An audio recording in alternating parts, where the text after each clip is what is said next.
नमस्कार, जयश्री कांबळे रेसिपी चॅनलमध्ये तुमचं खूप खूप स्वागत आहे। आज मी शंकरपाळी करणार आहे मैद्याची। तुम्ही गव्हाची केली तरी पण चालेल। गोड अशी शंकरपाळी खुसखुशीत होणार आहे। मग चला मग त्यासाठी लागणारे साहित्य आणि ती कशी बनवायची ते पण बघूया। हे बघा, एक पातेल मी घेतलेला आहे। आता एक वाटी मी साखर घेतलेली आहे। एक वाटी साखर घेतलेली आहे। आता त्याच वाटीने मी एक वाटी तूप घेणार आहे। त्यातच टाकायचं आहे बरं का। मी वितळून घेतलेलं होतं तूप पहिल्यांदा, आणि त्याच वाटीने आपल्याला एक वाटी पाणी ओतायचं आहे। हे बघा, एक वाटी पाणी आणि चांगलं असं मिक्स करून घ्यायचं आहे। ह्याच वाटीने साखर एक वाटी, ह्या वाटीने एक वाटी तूप आणि ह्या एक वाटी पाणी घेतलेलं आहे। ह्याच वाटीना छोट्या। आता हे गॅसवर ठेवायचं आहे। हे बघा, ही पातेलं मी गॅसवर ठेवलेलं आहे। आणि थोडंसं आपल्याला काय करायचं माहिती आहे का, थोड्या वेळ असं साखर विरघळून घ्यायची आहे। हे बघा, असे आपल्याला काय याला उकळवायचं नाही आणि गरम पण नाही करायचं, फक्त साखर अशी विरघळवायची आहे। त्यामुळे असं हलवून घ्यायचं, म्हणजे साखर पटकन विरघळली जाते। आणि मी थोडासा गॅस कमीच ठेवलेला आहे, जास्त नाही। आता गॅस बंद करून घेते। हे बघा, गॅस बंद केलेला आहे। आता हे थोड्या वेळ असं थंड होऊ देणार आहे। थंड होऊ द्यायचं आहे। थंड झाल्यावरच पीठ मळून घ्यायचं आहे या पाण्याने। आता हे थोड्या वेळ थंड होऊ देणार। मी एक वाटी मैदा घेतलेला आहे। तुम्ही गव्हाचं पीठ घेतलं तरी पण चालतंय। मी मोठी वाटी एवढे मैदा घेतलेला आहे। हे बघा, त्यातल्या बारक्या वाटीतली मोठी वाटी आहे। चांगलं असं चाळून घ्यायचं आहे मैदा। पॅकिंगचा मैदा आहे पण चाळून घ्यायचा। जास्त कमी लागला मैदा तरी पण टाकायचा। आता आपण हे पाणी केलेलं होतं ना, हे थंड झालेलं आहे। आता हे थोडं थोडं टाकून मळायचं बरं का। हे बघा, असं पाणी थंड होऊ द्यायचं आहे।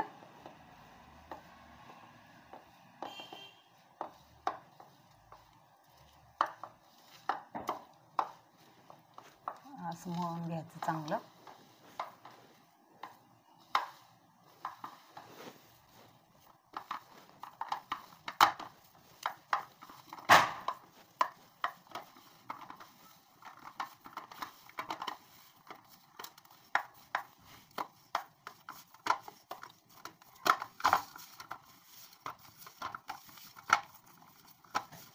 हे बघा, मी गोळा असं चांगला मळून घेतलेला आहे।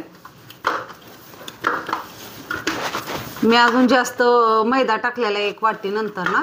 मी थोडंसं पाणी राहिलं होतं, त्यामुळे मला 2 वाट्या मैदा लागलेला आहे। हे बघा, हे 2 वाटी मैदा टाकलेला आहे मी।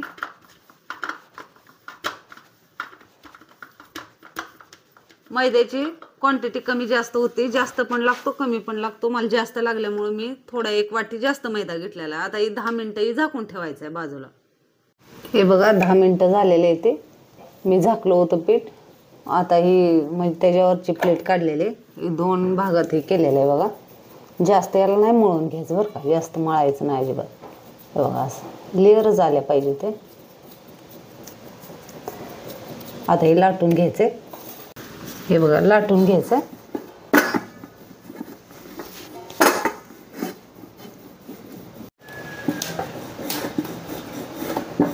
हे बघा, एवढे मी जाडसर लाटलेले। हे बघा, एवढे जाड ठेवलेले। कट करून घ्यायचे द्या। तुम्हाला जसे आकारात पाहिजे तसे कट करून घेऊ शकता तुम्ही। मी चौकोनी आकारात कट करणार आहे। तुम्ही चाकूच्या साहाय्याने पण कट करू शकता।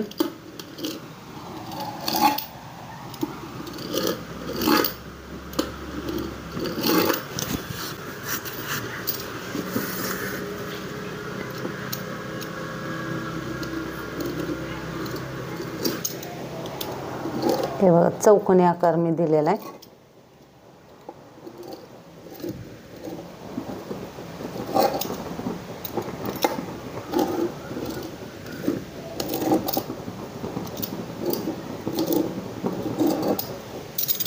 मी अशा कट करून घेतलेले त्या। हे बघा, एवढ्या जाडीला। आता हे तळून घ्यायचे त्या। हे थोड्या वेळ अशा बाजूला ठेवून देणार आहे। हे बघा, तेल तापले का बघायचं। तेल तापलेलं आहे। आता याच्यात एक एक शंकरपाळे सोडून द्यायचे। जास्त हाय पण तेल नाही बरं का गरम करायचं, मिडियमच गरम करायचं। आणि लगी लगी नाही पलटायचं, सगळे असे टाकून घ्यायचे.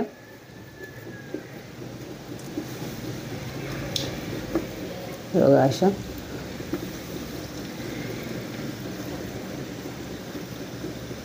आणि चांगले अशा तळून घ्यायच्या, लगी लगी नाही हे करायचं. मी 2 मिनिटं तर हे अशाच तळू देणार आहे, लगी लगी नाही हे ह्याच्यात हे चमचा नाही करणार. हे बघा 5 मिनिटं झालेले आहे, ते असं पलटून घ्यायचं.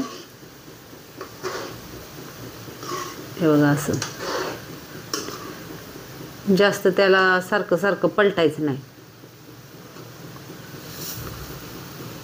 चांगल्या लाल होईपर्यंत अशा तळून घ्यायचे त्या. हे बघा शंकरपाळे असे लाल मी तळून घेतलेले. आता हे एका ताटात काढून घ्यायचे, जास्त पुढं पण नाही जाऊ द्यायची बरं का.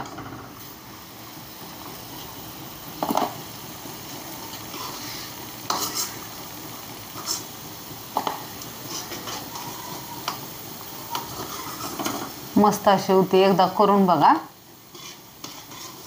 लेअर पण आलेले ते बघा याला.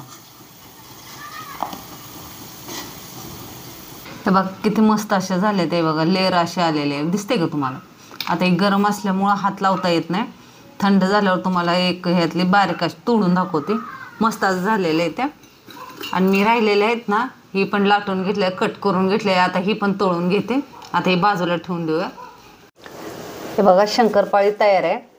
मस्त असे बघा लेअर आलेले ते बघितले का, हे बघा बघू शकता तुम्ही. आणि खुसखुशीत एकदम झालेले ते बघा.